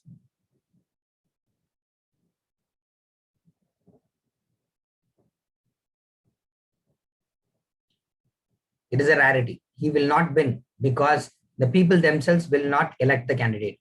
The same person who was elected by the constituency people will be rejected by the constituency people just because he jumped from one political party to another political party. So anti-defection law is not required in UK because people themselves are good. Now, in India's case, it is not so. Okay, even if the person is jumping from one party to another party, people vote for the same person and get him re-elected. So in that case, anti-defection law is required to maintain political stability, but in UK it is not there. Okay. So in case of money bill and action against the members, okay, in case of Speaker of USA, the Speaker of USA cannot decide on that. Whenever you want to decide on a bill, whether it is a money bill or not, or whether you have to disqualify or take action against an individual member, okay, it should be done by a vote. Okay, the entire House will vote. Now you may be asking, sir, majority party may be supported, but I'll tell you, the majority party does not support.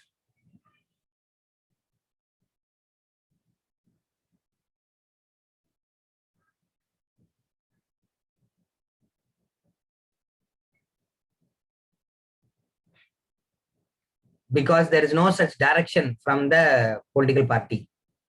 They allow the members to vote based on their conscience. There is no concept called as vote for cash. See, there are instances that members of UK and USA is legislatures has been corrupt, but it is a rarity. But in India, it is higher on a higher scale. That is why we are having a lot of problem. But they are having it as a rarity, so there is no problem for them. That is why the Speaker's Office of India should be amended in such a manner to replicate the Speaker's Office of USA and UK. In fact, in case of USA, the Speaker performs the function of only fixing the agenda of the House.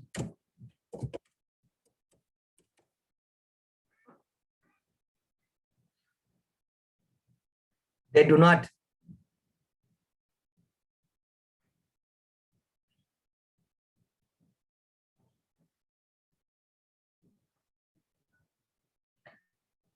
Preside over the sessions. In India, the Speaker does many functions, presiding over the session, fixing the agenda, and taking action against the members like that. Too many functions, so the efficiency is reduced. But in case of USA, they perform the single function of fixing the agenda of the House, so the efficiency is higher. Okay, so that is a comparison of Speaker of various countries. Okay. Now, in case of USA, the American president has more power over the legislature. So we have to see the American president control over the US legislature.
Okay.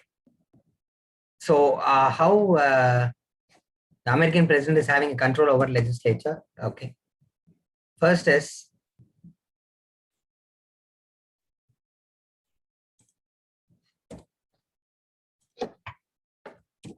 veto power. Okay. So the president has veto power. Okay. Absolute veto.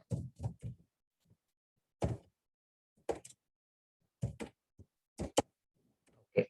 Over the legislation, which means he can reject the legislation that is passed by the lower house and the upper house. We know in India also the same power is available.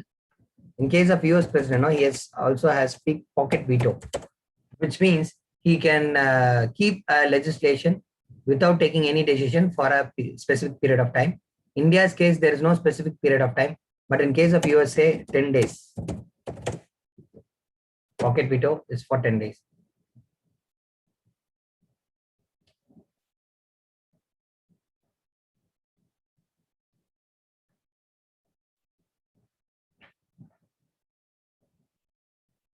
Now, in case of USA, within 10 days, either the president has to accept the law or he has to reject it.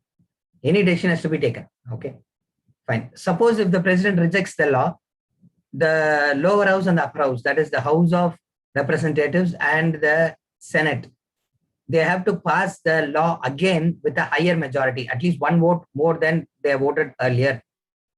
Okay, only when they are voting one vote more than the previous thing, okay, there will be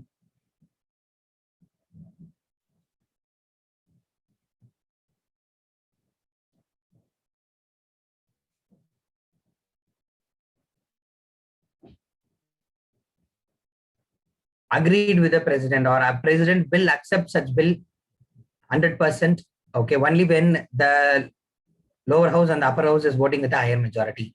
So that is called as qualified veto.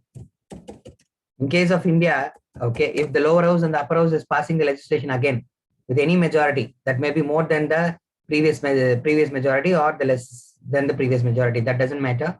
Okay, the president has to accept the law. But in case of USA, only when the lower house and upper house passes with a higher majority, they should accept. It is called as qualified veto. Okay, and this qualified veto is different from the suspensive veto, which is there in India. What we have in India is suspensive veto. But in USA, there is no suspensive veto, there is only qualified veto.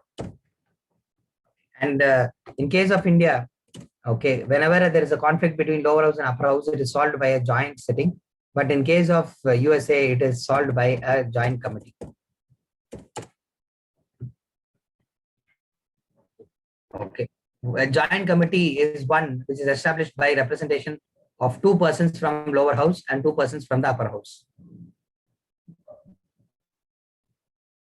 Yes, Karan, as you say, no, even in case of USA, the executive and legislature is not strictly separated like in India. Okay, we think that it is strictly separated, but it is not the case.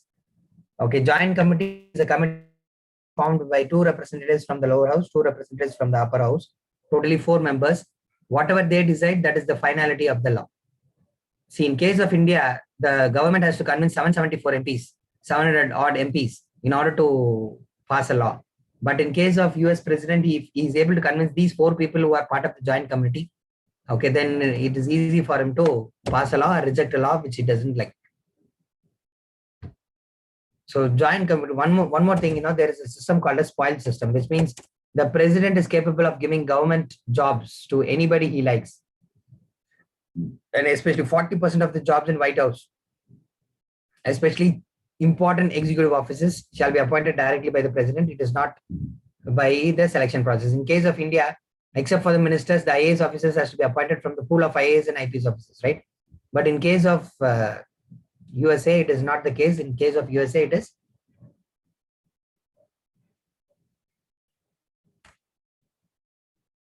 the decision of the president. So president uses the spoil system, okay, in order to bargain with the members who are in joint committee to give a favorable judgment according to the president. Okay, they'll pass the law which is favorable for the president, they'll reject the law which is not okay with the president. This is called a spoil system. Okay.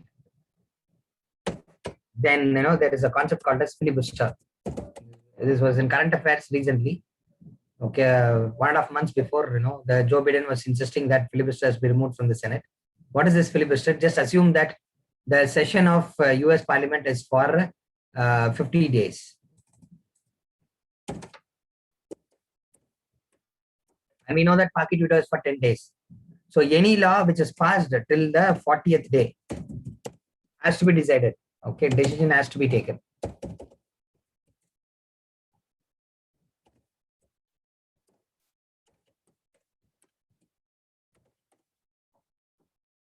Okay, 40th day, the decision should be taken. From the 41st day to 50th day, the decision should not be taken.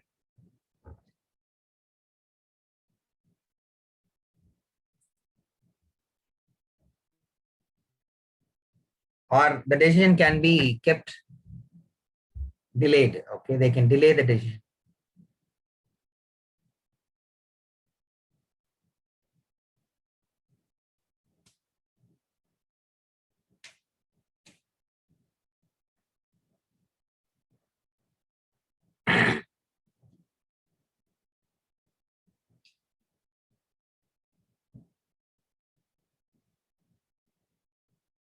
Okay.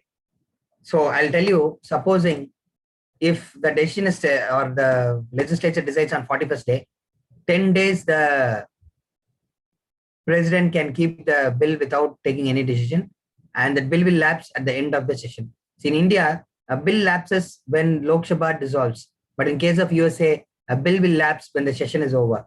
So what happens is, by using the filibuster, okay, filibuster means the president will ask a particular member of the Senate to speak for long hours, okay, so as much as time as possible, so as to delay the passing of the bill, so as to make convenient for the president to skip the bill.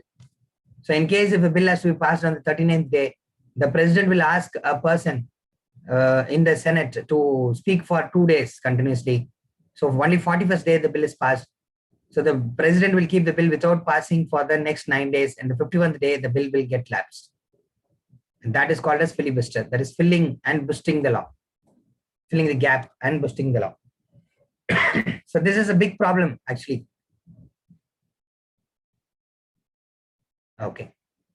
And you may be asking, sir, whether the speaker can't stop the person speaking or whether the other MPs cannot intervene. See, they have a very good convention in USA that when a member is speaking, the other members will not interfere. They'll wait for the speaker to complete their speech. Okay, they will wait. Not like India. Okay, only when the person is MP is speaking here, they will shout down the MP. But there, they will politely wait for the person to speak. After the person speaks, only reply will be given. Now, with respect to stopping the debate, also, you need to have 3/4 of the vote to stop the debate. Okay, so we have closer motion in India, right? Closing the motion. Okay, so closer motion in India is closing the debate that can happen by a simple majority in India. But in case of USA, it needs 3/4 majority.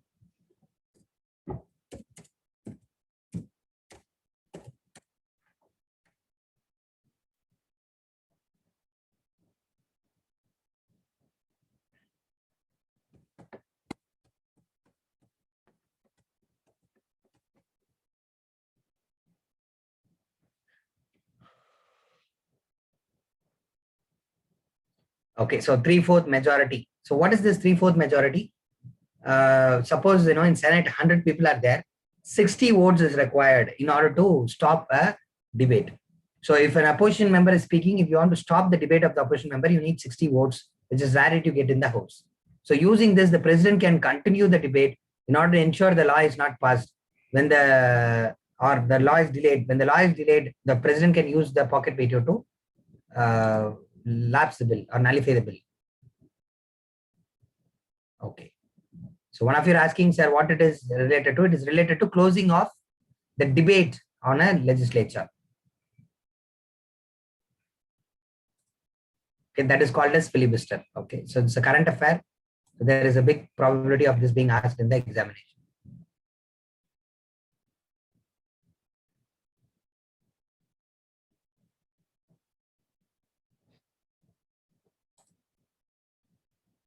Okay, spoil system is the president of USA can appoint 40% of the jobs, important jobs in the executive government by himself.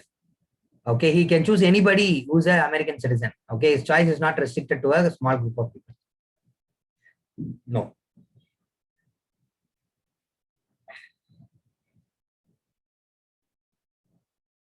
Okay, then appeal to the Caesar. Okay, so like during demonetization, our prime minister came up in media and asked the people to cooperate, right? So he's directly requested to the people. Such kind of appeal made by the president to the people or prime minister of a country to the people is called as appeal to Caesar. Okay, so if prime minister wants a law to be passed, okay, he can go and ask the people to support the law. Okay.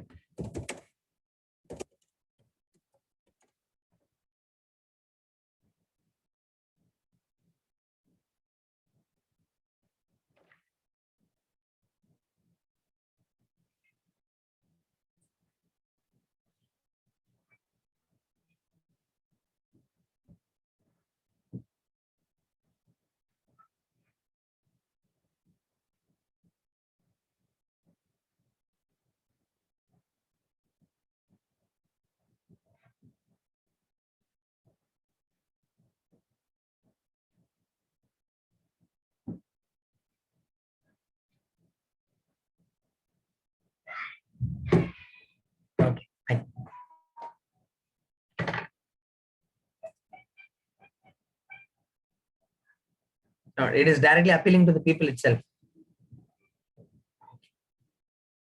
By appealing to the people will go and demand the senators to agree with it. Okay. So they will pressurize the senator to agree. So it is not appeal to the senator. Okay. It's appealing to the people itself.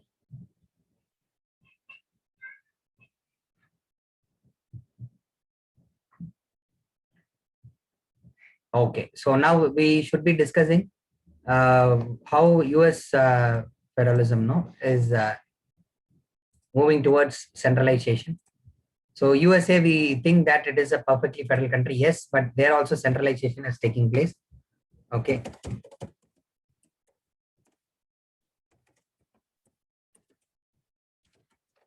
First is the railways. So railways, we know land is a state subject, but railways requires land acquisition, which shall be instructed by the government. So railways, communication also, for that also land is required. Okay, then third is crisis like epidemics, pandemic situation, a pandemic situation where the corona is spread all over the world. Okay, crisis is there.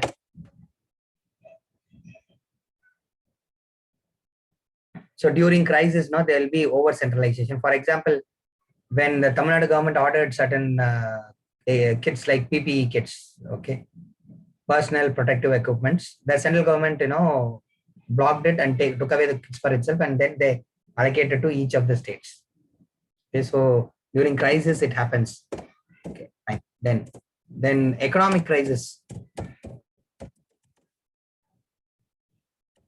Economic situations. For example, the Great Depression of USA, when there was a big economic crisis, the central government introduced New Deal, okay, thereby taking away most of the rights from the state. Okay, then financial centralization.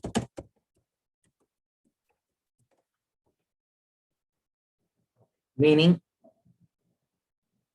the central government will take up most of the taxes. For example, in India's case, in the recent times it is happening. Most of the taxes are collected by the center. So central government has more financial power. Since the central government has having the more financial power, it is able to control the state governments. So they are saying that financial centralization is also leading to functional centralization. That is, federalism is becoming more centralized. So not only in USA but also in India, okay, the same thing is happening. And one more thing, international agreements. That is also another reason why we are having centralization, because we have a law which says that in order to satisfy the international agreement, the central government can create or parliament can create law and state list. So what happens? Most of the decisions are taken by the international level, okay, because of globalization. And through the international agreements, Union Parliament is trying to create laws in the state list, which is not agreeable.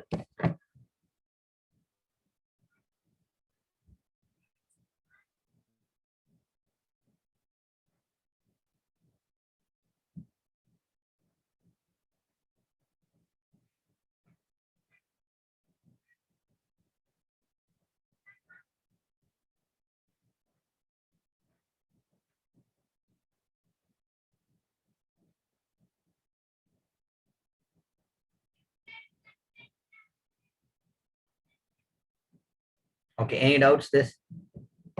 So these are the reasons why we have centralization of a federal system. Okay, fine.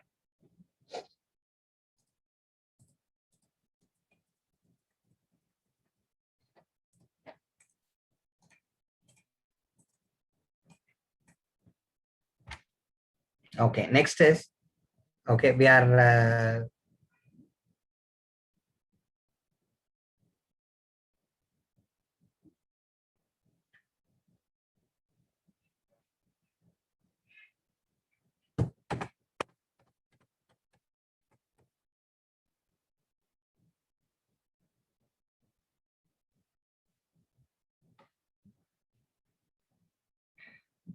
I have to compare this Switzerland's constitution.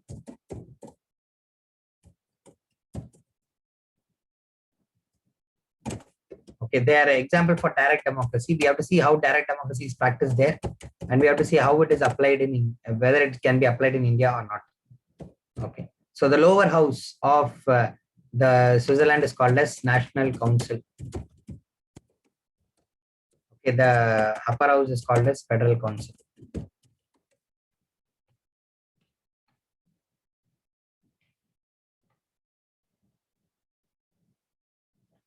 Okay, so we have a National Council and then we have a Federal Council.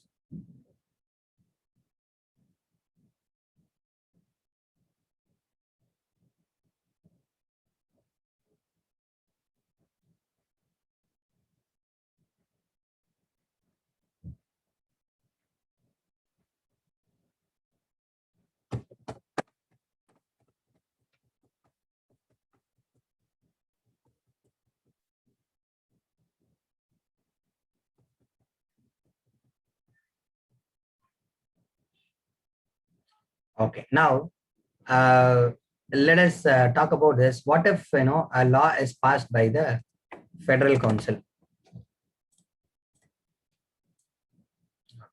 Supposing the Federal Council is saying okay for a law, but National Council is saying that the law is not appropriate, no for the law. Now, in this case, what will happen is, okay, the law will go for a referendum process. Okay, that is, it will go for voting for the people. Now, in case people are accepting the law, okay, so you know that since Federal Council also said okay, people are also saying okay, the law will be passed. But what if people are saying no in the referendum? You may think that the law will not be passed, law will not be imposed, but the Federal Council itself, okay, will have to go. Okay, so Federal Council will be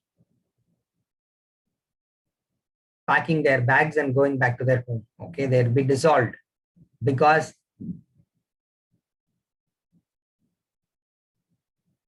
please excuse me. I'm sorry. So let us see that the National Council is there. National Council is the lower house which represents people. Okay, so please forget what I said earlier. Okay, so I made a small mistake. Federal Council is there. Okay, so in case of National Council, supposing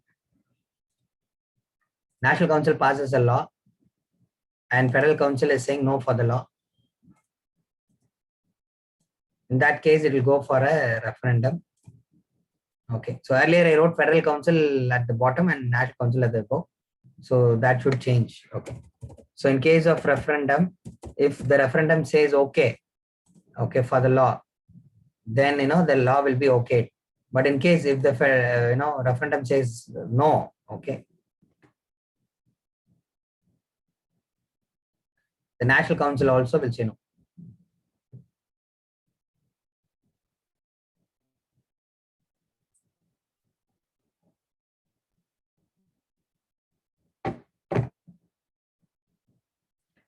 The National Council will have to go back to their home. Okay, National Council will be dissolved because the National Council has to reflect the will of the people. And the National Council view is opposite to that of the referendum, then the National Council will be dissolved.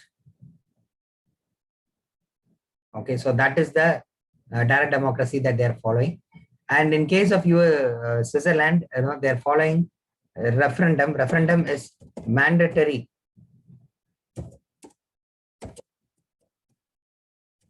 for all foreign policies. Okay, any change in foreign policy, you have to get permission from the people.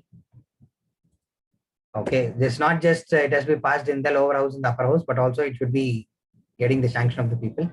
Any constitutional amendment, because usually constitutional amendment now it may be done based on the majority of the political party. Now in case of Switzerland, any constitutional amendment has to be given approval by the people. Okay, constitutional amendment. Then any urgent law. Urgent law means in case of India, okay, it is called as ordinance. Any ordinance passed by the government has to have the approval of the law.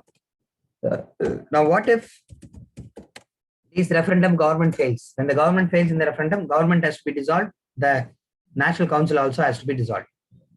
So whenever foreign policy is executed, constitutional amendment is done or an urgent law is created by the government, they will think twice before arriving at the final decision, because in case if they are voted out or if they voted against in the referendum, the government itself has to go. Okay, so one of you are asking, so what is the difference between the referendum and plebiscite? Referendum is binding on the government. Plebiscite is not binding on the government. That is the major difference. The major difference between plebiscite and referendum is binding. Plebiscite is not binding. It is just an opinion. And usually plebiscite is like opinion type of question, yes or no type of question. Referendum is applied for a law, a constitutional amendment, a policy like that. Okay, a set of decisions. Okay, a document is put to vote through referendum. A yes or no, our opinion is put to vote through plebiscite. Okay, that is also another difference. But in case of newspaper, they're using it interchangeably. Don't worry about it. This is the technical definition. Okay, so in other cases, referendum is not mandatory. It is optional for the government. Now you may be thinking,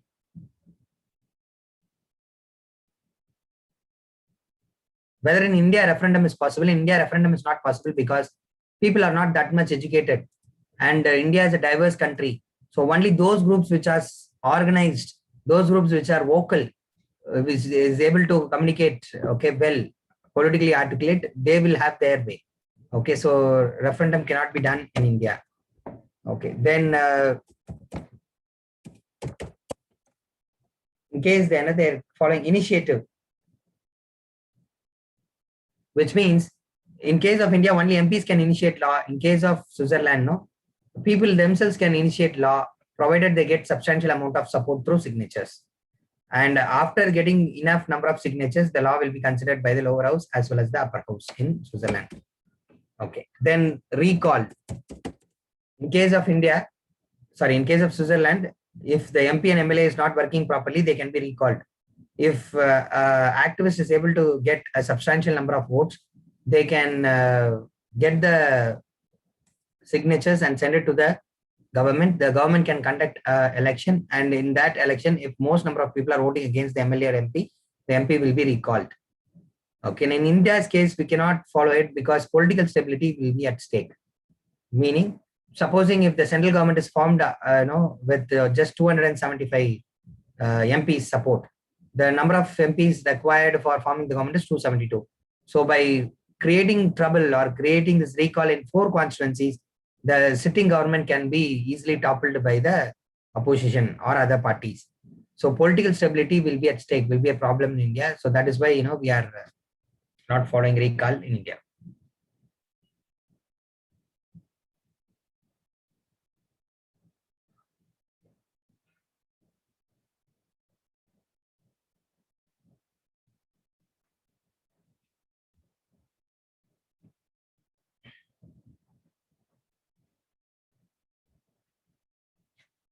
Any doubts?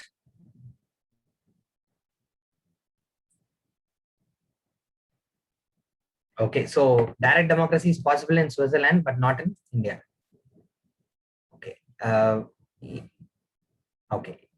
So one of you are asking to explain the ordinance point again. See, in case of India, ordinance is approved by only the parliament or state legislative assembly. In case of Switzerland, whenever an urgent law or ordinance is passed, it should be getting approval from the people. Mandatorily, referendum has to occur. Okay. So there is a direct democracy, and the government will think twice before issuing a urgent law. They will not do it arbitrarily. Okay. Then initiative is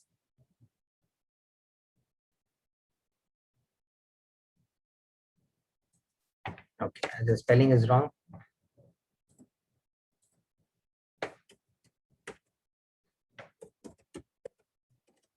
Initiative means usually law will be introduced by MPs only in India, but in case of Switzerland, even people can introduce a law. How? They can create a draft law and get signatures from many people. If a substantial amount of signatures is received, they can pass it on to the government. Government has to discuss the law in the lower house and the upper house. That is called as initiative.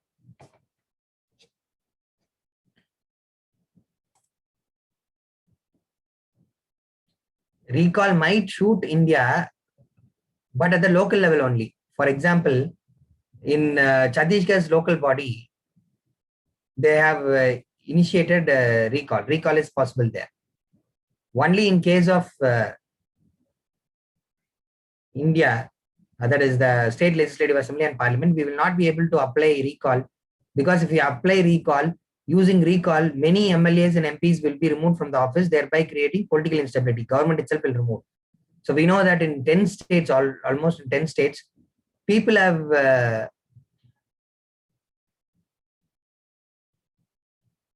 elected a particular political party, but just because the MLAs and MPs can be bought, the government has been toppled and other government has been established, okay, in various states.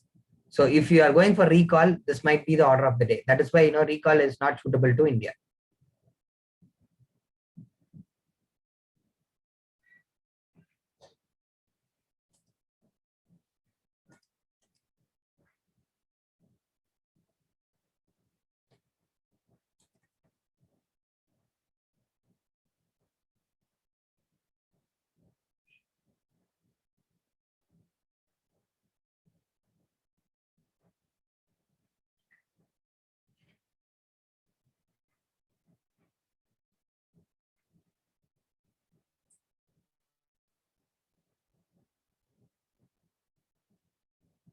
Any doubts?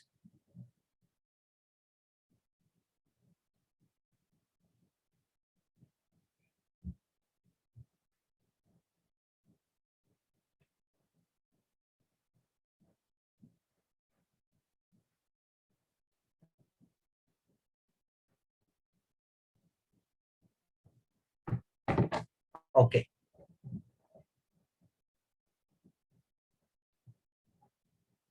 Fine. So we have concluded the Constitution, comparison of World Constitution class. Okay. So with this orientation, just prepare for the examination. Just one question is going to come that will be covered in whatever we have discussed in the class. If not, it will be a current affairs which is coming after this class. Okay.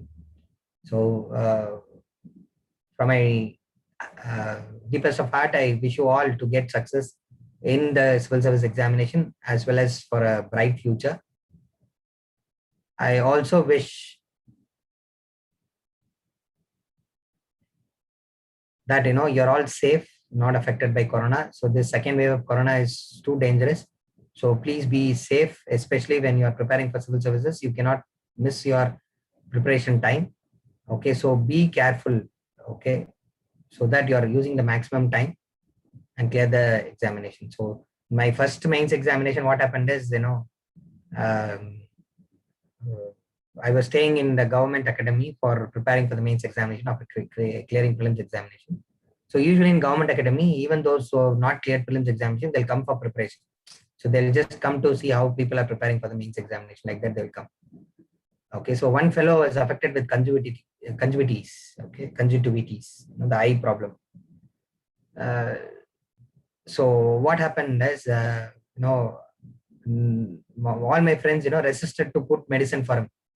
But, I thought, it is humanitarian to put medicine, and, what I did is I put medicine for him. The next day, I also got conjunctivitis. And 2 weeks, I was not able to prepare for the examination just because of this one thing. Okay, so there's contagious diseases which can spread, It doesn't know who is important, who is not important, like that and all, who's aged, who's young, who's powerful person, who's rich, who's poor and all, it affects everybody. Okay, so be careful. Okay, and that year, I lost the civil service exam by 6 marks. Just just 3 weeks before the examination, 2 weeks prior to 3 weeks, 2 weeks, I was not able to read anything, write anything, no practice. I was just idly sitting in the house. Okay, so disease, when you have some affected disease, even though you get cured from it, the time wasted in it cannot be recovered at all, and that too during the examination year. So it is very important for for you to ensure that you are not getting the disease. So please stay home, never ever go out. Okay, because you have no purpose to go out of your house. Okay, even if you are getting bored, never go out of your house. Stay safe, prepare well. Okay, all the best. Thank you all.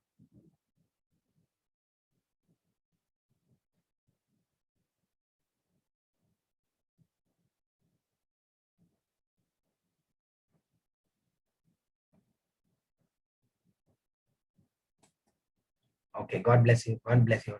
Thank you.